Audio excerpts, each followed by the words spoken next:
have read my book, Rich Dad, Poor Dad? Would you raise your hand? Thanks. For those that haven't, don't worry, I'll be talking a little bit about it today. But before I begin, I want to thank all of you for being here. Single largest audience I've ever spoken to, so my knees are a little shaky.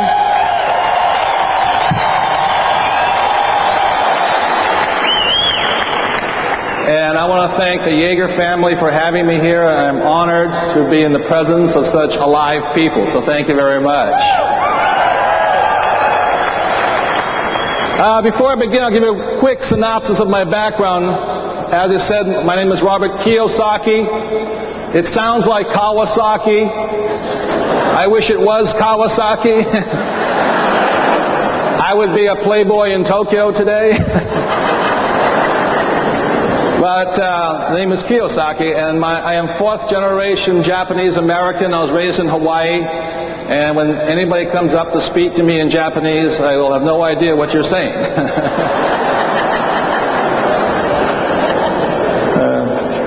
I was raised in Hawaii and educated in New York. I went to, I love New York.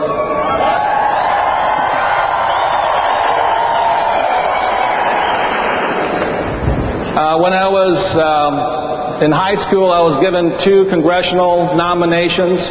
One to the United States Naval Academy at Annapolis, Maryland. The other one to the United States Merchant Marine Academy at Kings Point, New York. So when I was looking at the brochures, wondering which school I was going to attend, I looked at the United States Naval Academy in 1965 when I graduated. Guess how much an ensign made in the United States Navy in 1965? $200 a month. And then I looked at the United States Merchant Marine Academy, and guess how much a graduate from the United States Merchant Marine Academy made in 1965? It was $2,000 a month. So when I looked at those 2 numbers, I said, now which one will it be? You know? So I went to the United States Merchant Marine Academy. I graduated in 1969. And my first ship, what the Merchant Marine Academy does is it trains ship's officers. So I sailed on the Love Boat as a 3rd mate. I also sailed on tankers for Standard Oil of California. My first port of call as a graduate in June of 1969 was a port called Valdez, Alaska. How many people have heard of Valdez, Alaska? Well, I wasn't the guy that hit the reef. So in graduating in 1969, I was making about $42,000 a year, which is not bad for a 22-year-old kid. Back in 1969, it's worth a little bit more than it is today. And I was doing okay. But there was a thing in 1969 called the Vietnam War, and that was weighing heavily on my mind. And the reason the Vietnam War was weighing heavily was that I was draft exempt, much like our president.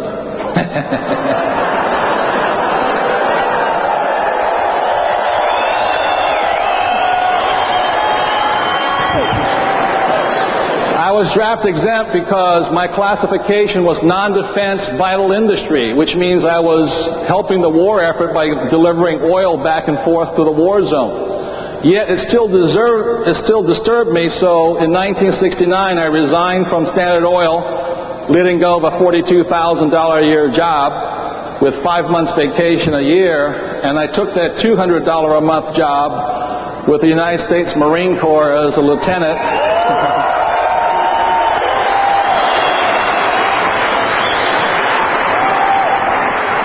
And so in 1969, I reported to a place called Pensacola, Florida, where I went to Naval Flight Training School, and in 2 years I was in the place called Vietnam, defending our country and our president.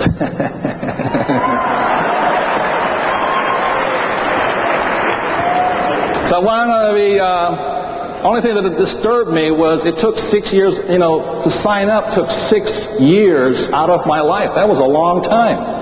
I could have been president in that time. Or governor. Anyway,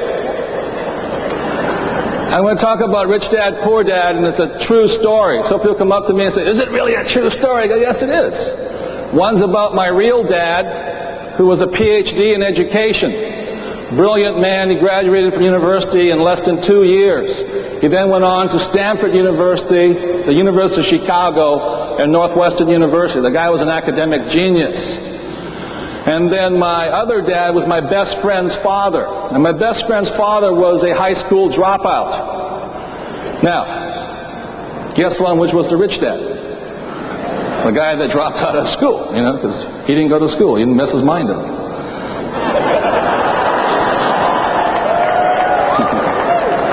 Anyway, both dads recommended I go to college anyway. So Rich Dad, Poor Dad is about the story of these two different fathers recommending different things for me.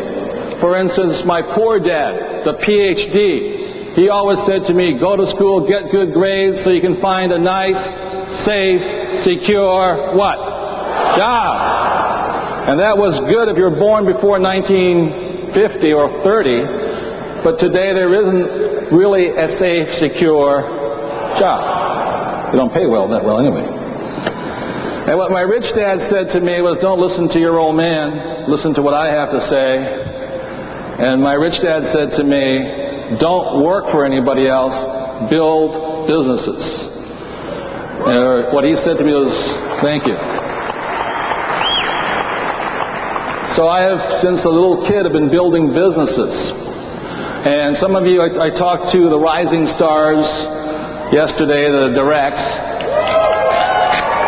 And I talked to them about one of the businesses that some of you may have heard of, and I was one of the first nylon and Velcro wallet people in the world. We built that company, took it way up very quickly, became very successful, and went down very quickly, but we still launched it. What I'm going to be talking to you today about is really more, not so much about my rich dad, but my poor dad. Because in many ways, is when I made enough money in 1940, when I was 47, I said, what am I going to do with the rest of my life? This was in 1994. And what I decided to do was keep doing what I was doing, is build companies. But also I realized I needed to become a teacher like my poor dad, because I'm really more like him than my rich dad. So what I'm doing these days is I'm actually teaching, because my poor dad was a great teacher, brilliant teacher, great leader. I'm going to be teaching what my rich dad taught me. So that's what I'm doing today, and that's why I wrote this book, and that's why I'm here. So thank you.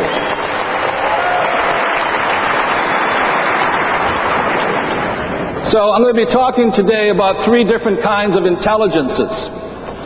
My poor dad, the PhD, he always stressed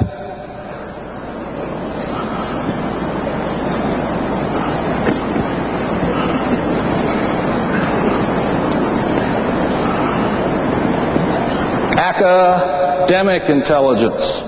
If I don't spell correctly, I wasn't very good with academic intelligence. And academic intelligence, some people call it the 3 R's, which is reading, writing, and what? Arithmetic. And it's very important. This is what you go to school for. And there's a lot of people, especially some of my father's friends, they would say to me, you know, I'm a PhD, or I'm the only guy in my family with only a bachelor's degree. Everybody else has master's and doctor's degrees in my family. And oftentimes I'm criticized because they say, well, I got a PhD. And so they ask me, what have I got? I said, cash. What do you got?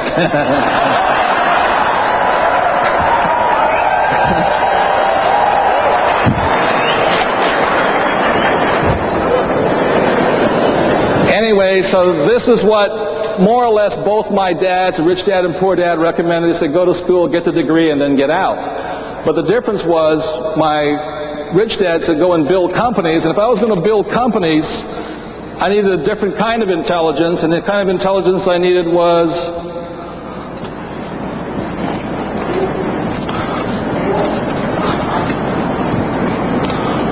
I still can't spell.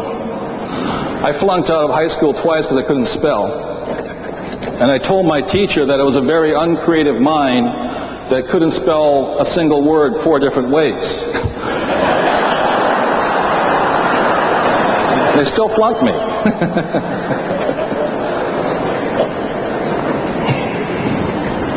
So So I'll go going into financial intelligence in a little while. So like I said, I'm going to talk about three intelligence. One's academic, one's financial. But for there to be financial intelligence, like if you look at academic intelligence, what's important is the ability to read words.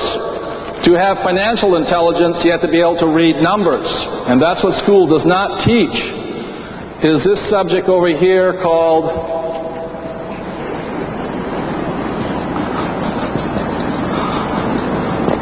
what's the word? Financial what? Literacy. The ability to read financial statements and numbers. My rich dad said this to me at a very young age. The person that can read numbers has more power over somebody who cannot. In other words, somebody who was financially literate had more power over somebody who was academically inclined. So that's why I stress I learn to be financially literate. And that's what Rich Dad, Poor Dad's about, is very simply what my rich dad taught me at a very young age. And what he taught me about financial literacy was based upon a very important word. What's the word? Cash flow. It's my favorite words in the whole world. And so my rich dad said to me, he says, when you talk to your banker will, or your real estate agent, to your account generally says your house is an asset. He says, they're inaccurate. That's why they're not rich. And so what rich dad taught me, the difference was between an asset and a liability was dependent upon the word called cash flow. That's what made something an asset or a liability. So if the cash flow flowed into your income or into your pocket, then it was an asset. So I'll say it again. So if the cash flowed into your pocket, it was an asset. I was 9 years old. This was not that tough. I understood that. I said, that's good. For those of you who want something exciting, go and read a dictionary or a financial book, what they define an asset as, and you'll get really confused. And so this is the cash flow pattern of an asset, and this is the cash flow pattern of a liability. So very simply, an asset is something that puts money in your pocket, and a liability is something that what? Takes money from your pocket. So, a person's house. A house. Could a house be an asset?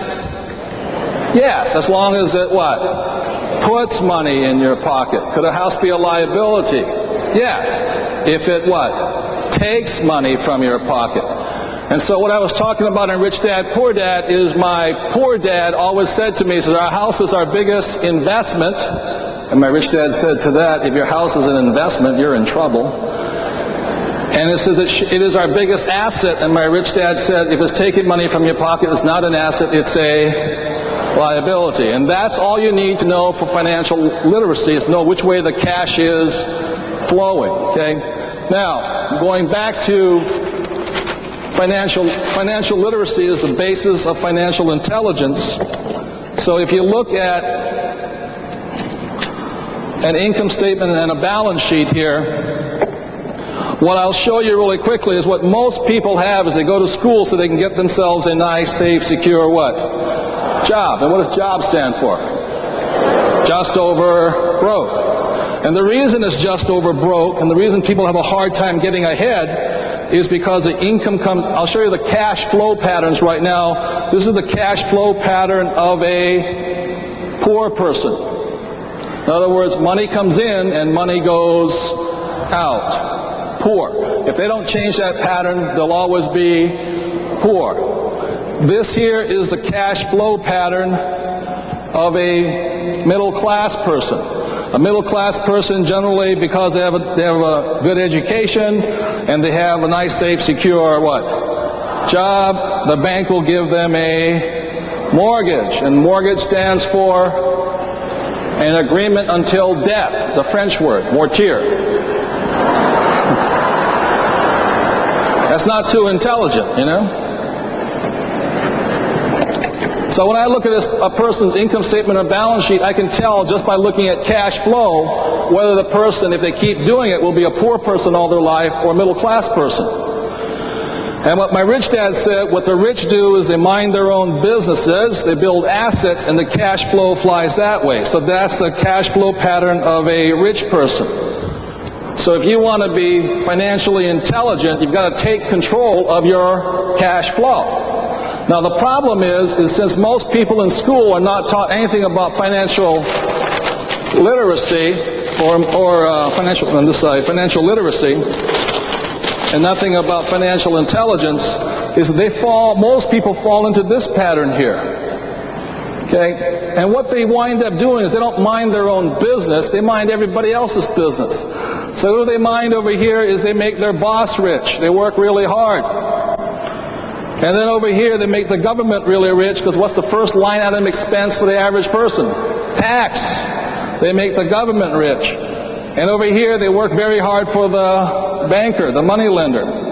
So the reason the average middle class person cannot get ahead is, number one, they think their house is an asset, but it's really a liability. Their car is an asset or liability. A liability for most people. And they got credit card debt, vacation debt, they got their suits and ties and their Gucci shoes, and they're in debt up to their eyeballs with credit cards.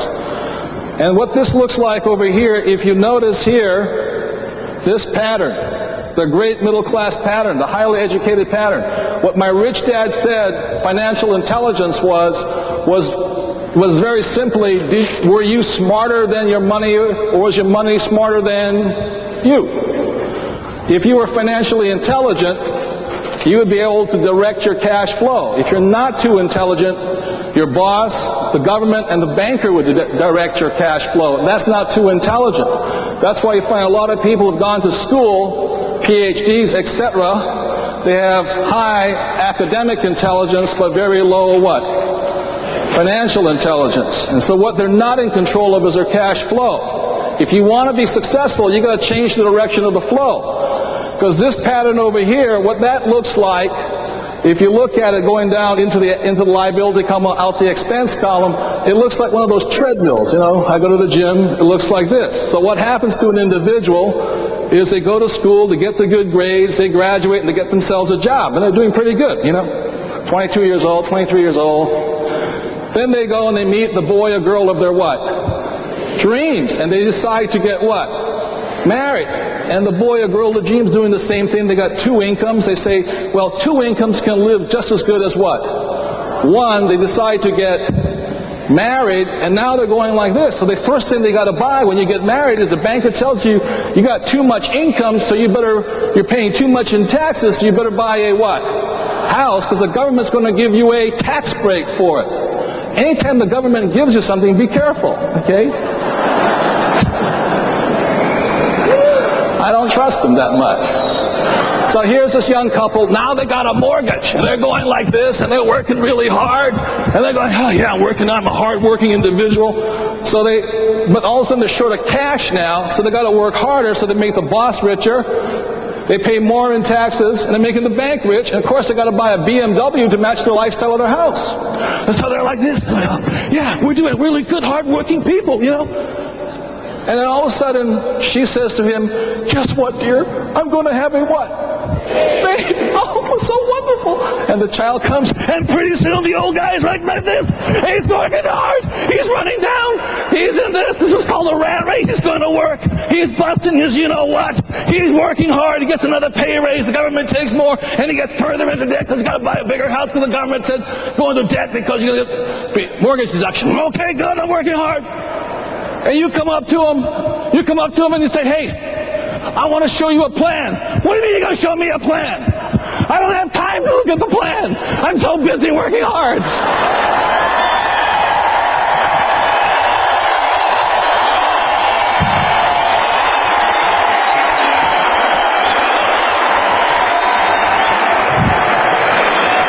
Am I right?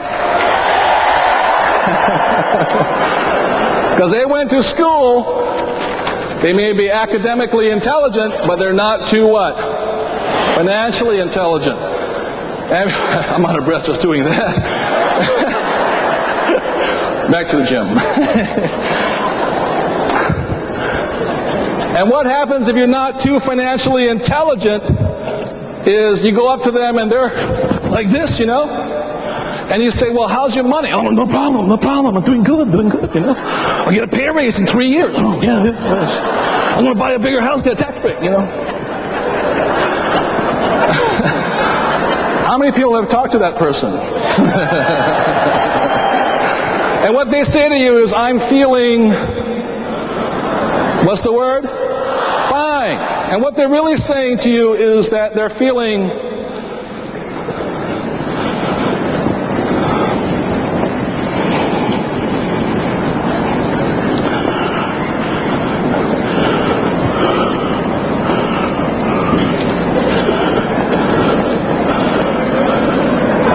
what FINE stands to is they're feeling financially insecure, neurotic, and emotional. How many people ever felt fine in your life? And that's what happens when you're not too financially intelligent here. So,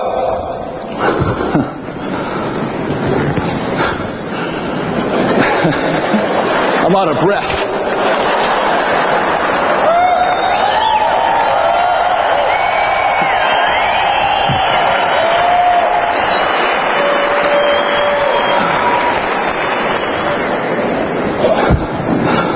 So that's why it's important to be financially intelligent. Now, I'm going to be, in the spring of 1999, I'll be launching my next book, and that book is called the Cashflow Quadrant.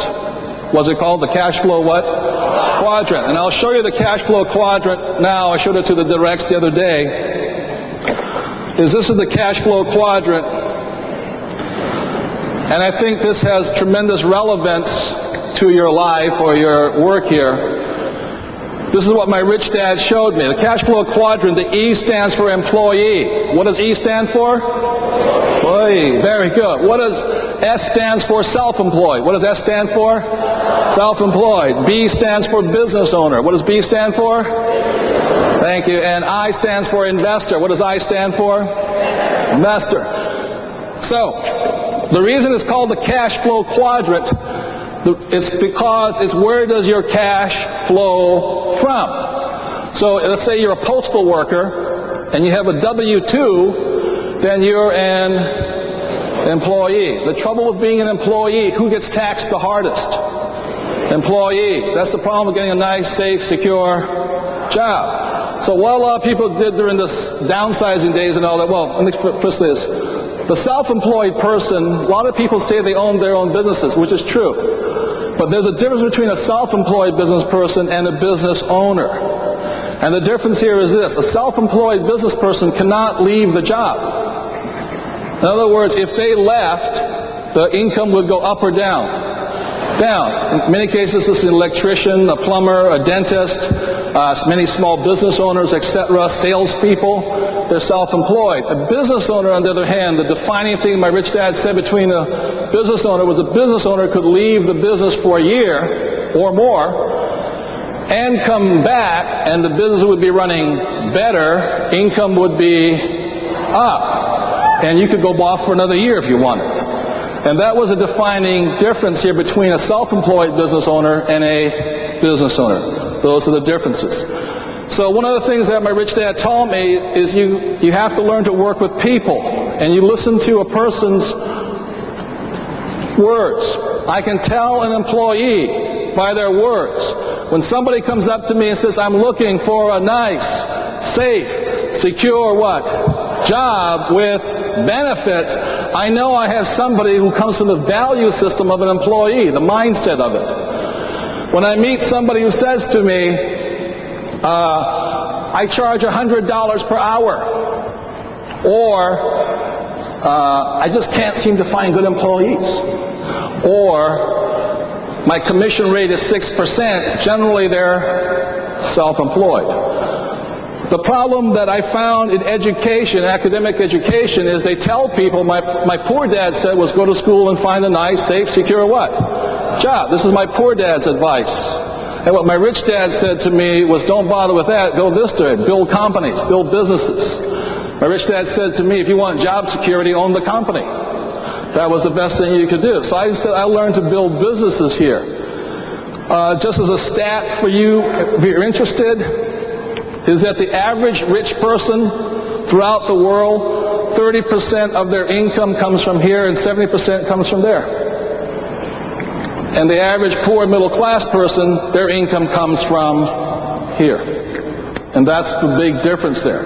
So that's why I wrote Rich Dad, Poor Dad, is to become wealthy, you have to learn to have businesses or other people work for you. So my Rich Dad taught me was this. It says that a business owner, what they're always looking for are excellent systems and excellent people. And that's what I studied, systems and people. There's three kinds of systems primarily in the world today. One's a C corporation. IBM is a C corporation. Most rich people own C corporations. Then in the 40s, 50s, and 60s, another thing came on the line. It was called franchises. One of the most famous franchises was what? McDonald's, today the largest landholder in the world. And in the 50s, 40s, 50s, and 60s, franchises were considered illegal. And then there came out a new one in the 60s, a thing that most of us are in here, it's a thing called network marketing. And that's a business because it's a system with what? People. That's what makes it a system, that the individual can actually move on and have a system and people work for them. I have personally, my oil company, my mining company, my real estate company, some education companies are primarily C corporations. One of them went public off of the Canadian Exchange in Vancouver. The other one I have here is I've built franchises. But when I looked into it, when I met some individuals who are with the Jaeger organization, I started considering network marketing. I considered building one myself. But the more I looked at, so I went around and I looked at the different organizations, and I came back to this one. There's one reason for it, is in my opinion, what the Jaegers have done is built the best system in the world right now to make the best people.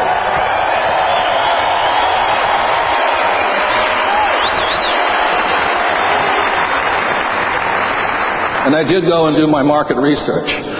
The reason I love what the Jaegers are doing is because when I met Dexter, I only met him last week for the first time in St. Louis. I've been hearing about this legend. He reminded me exactly of my rich dad. I mean, that guy doesn't think like normal people do. He has a different point of view. But the reason I respect the Jaegers so much is they're very much like my poor dad from the point of view they're dedicated to education first. And so that's why I decided to, my Diamond Up line is Bill and Amy Galvin from Dallas, Texas, to join this business rather than start my own. So the point I'm bringing up here is this. How many people have ever had a hard time talking to one of these people here about this? Okay? It is almost impossible because they do not understand. They do not understand. These people are into job security. They want to know, and these people here, a business owner, and many times when I'm building a business, I may not get paid from anywhere from 1 to 7 years. I have to build a business. When I met my wife, I was building another business. I know she didn't marry me for my money because I didn't have any money. I was building a business. And we worked very hard to build businesses. One of my problems with the school system today is they're still teaching people to look for nice, safe, secure what? Jobs. And it's making them wimps. And what WIMP stands for is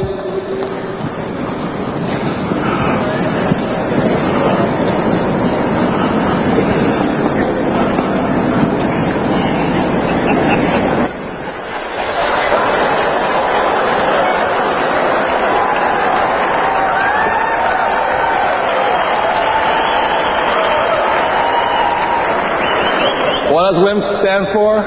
Where is my paycheck, sir? And the reason I love talking to you guys, because you're not a pack of wimps. Give yourselves a hand.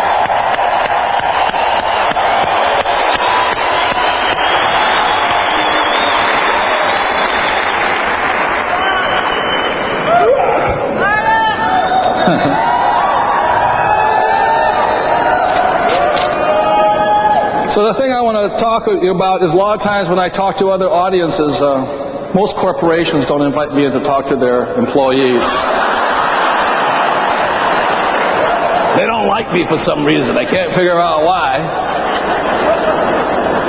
Because I predominantly teach business, entrepreneurship and investing when I teach. And so a lot of people want to find their path to financial freedom this way. The problem with this is if they're looking for nice, safe, secure jobs, they're also looking for nice, safe, secure investments. And there aren't any. And that's why they get wiped out. You know, they have this thing called a 401k and mutual funds, and it's a great idea. But investing is a game of winners and losers. And I'm concerned that within the next few years, there's going to be a lot of these guys who are going to get cleaned out. Or last week, what they cleaned out? No. So the reason I support what the Jaegers are doing is because, and what each and every one of you is doing, is every time you show the plan, you're giving one of these,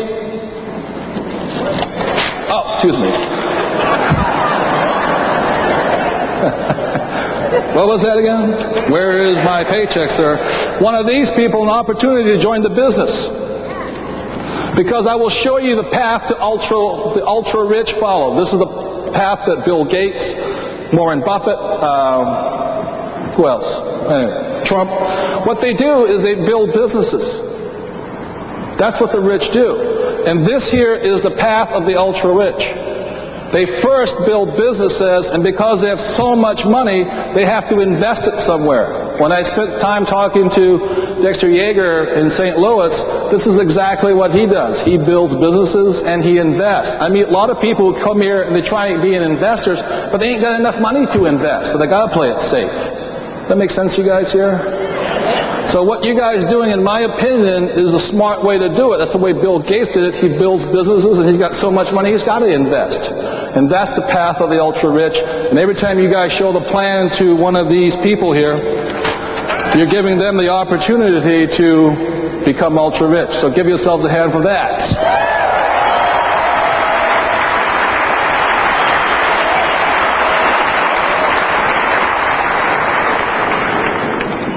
One of the tough parts, really quickly, is when I meet, I think this is the worst position of all. The reason is the government rips them to shreds. But the problem with this is if you're these are the really smart people. The trouble with being successful here is what happens if you're good. You get busy. And then you have to work harder. And because you're not very good at managing your cash flow, pretty soon you're like this again. You know, you're working hard, and your cash flow is going out the door. That's why, in my opinion, this is one of the hardest ones. These guys on planet Earth, they're called the rugged individuals.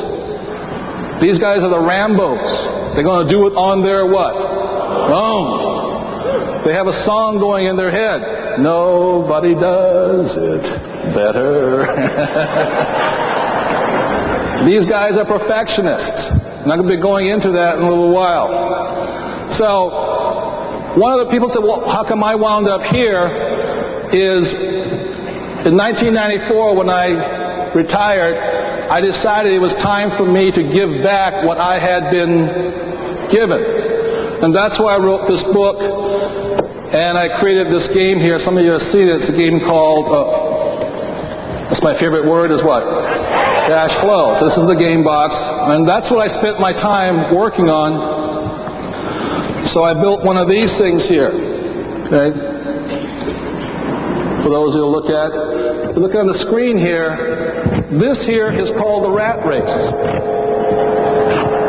That's where there's a rat in the middle. Actually, it's a self-portrait. And what happens if you go to school with high academic intelligence and low financial intelligence is you wind up in this rat race chasing around these things called paychecks. And it goes round and around. Meanwhile, Dexter Jaeger and the rest of the diamonds are out here on the fast track.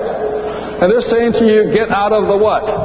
Rat race. And that's what you guys are really doing, is you're showing people how to get out of the rat race. It's a very important job. And they go round and round in here. Now, I recently had this guy come up to me and he says, how much is the game? And I said it was $200. He says, oh, that's too expensive. I can't afford it. I said, good. I said, by the way, I said, how many TV sets do you own? The guy says, I have 3. I said, get a big screen? He goes, yeah. So how much did that cost you? He says, $3,000. But I got it on easy monthly payments. And I'm feeling fine, he said.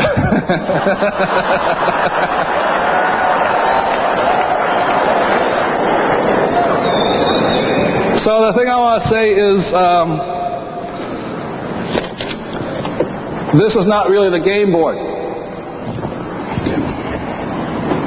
This looks like Monopoly. One of the reasons it's $200 is I only produce about a few thousand a year because I don't teach that many people with it. But this here is really the game board. This is an actual income statement and a balance sheet here. This is what makes it worth the money. You know, because if it's not worth any money, doesn't teach you anything, the game's not worth anything. It's really an educational package. But I want to show you this here. And this is, like I said, this is really the game. The reason I want to show you this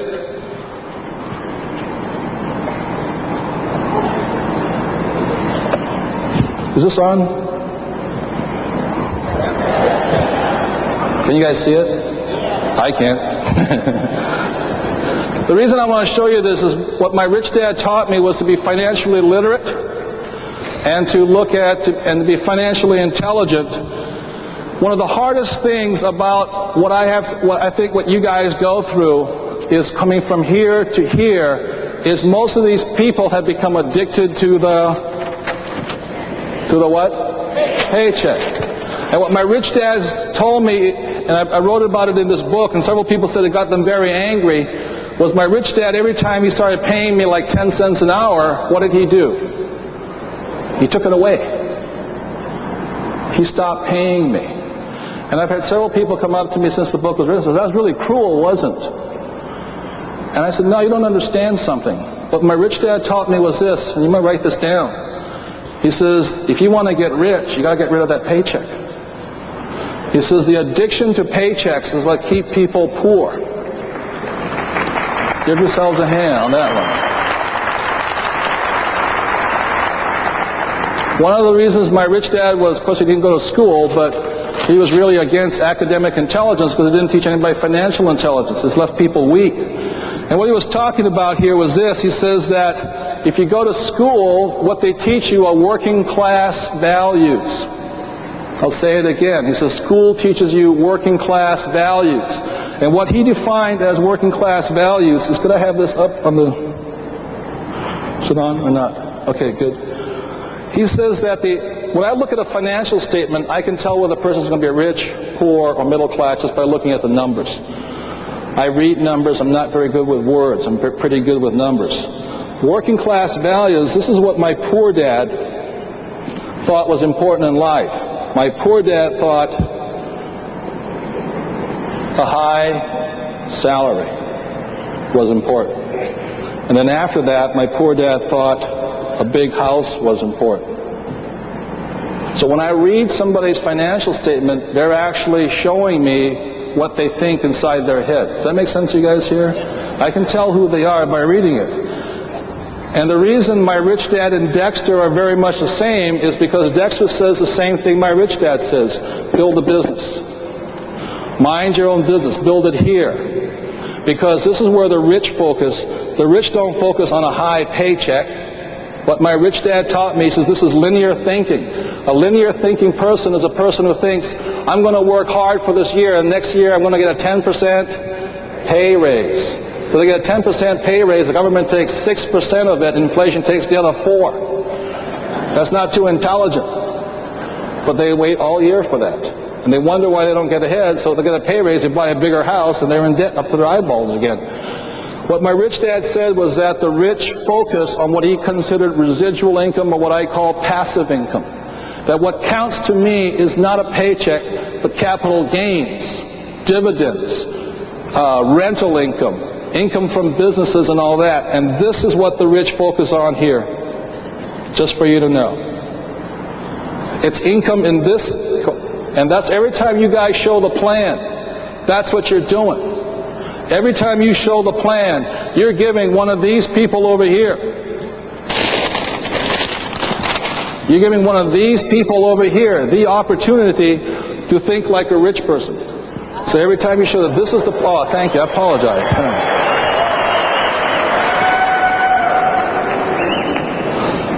So I just want to say something. When I look at somebody's income statement or financial statement, I don't care whether they're an employee, a business owner, self-employed, or investor.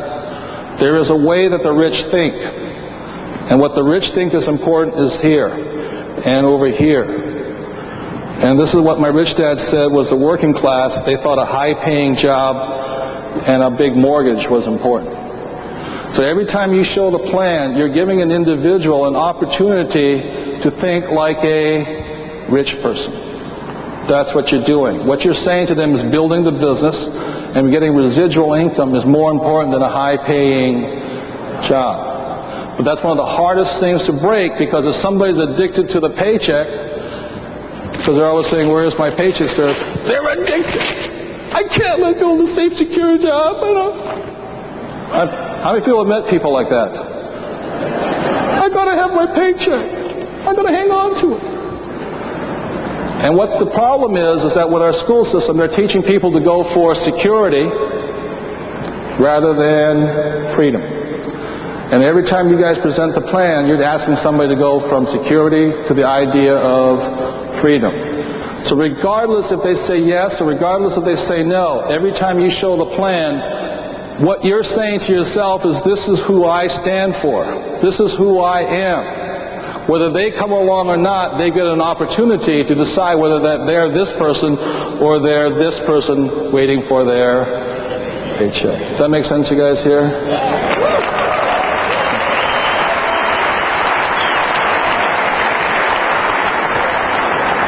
So I'll say it again for some of you out there still pussyfooting around, not showing the plan enough.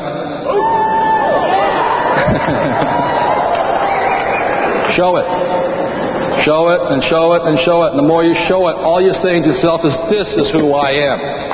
Every time you're saying it, this is who I am.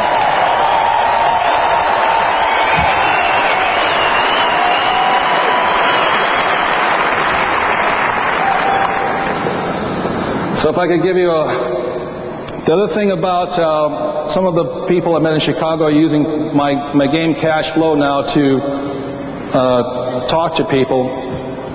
What the game Cashflow does, some people say this is for my kids. I didn't design this game for kids.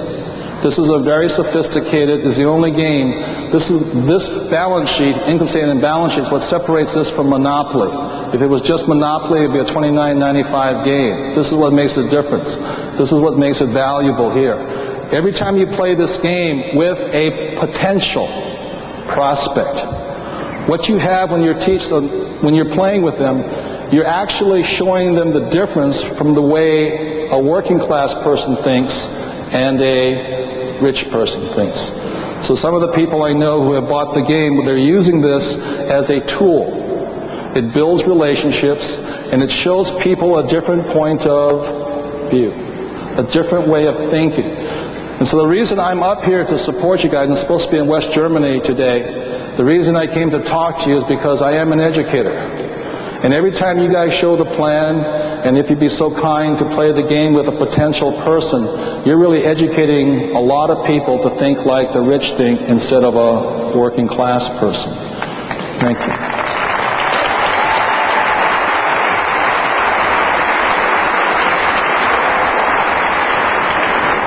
So the wonderful thing about Cashflow is as you're playing the game with them, whether you're showing the plan before or after, it gives you about 3 hours to talk to them.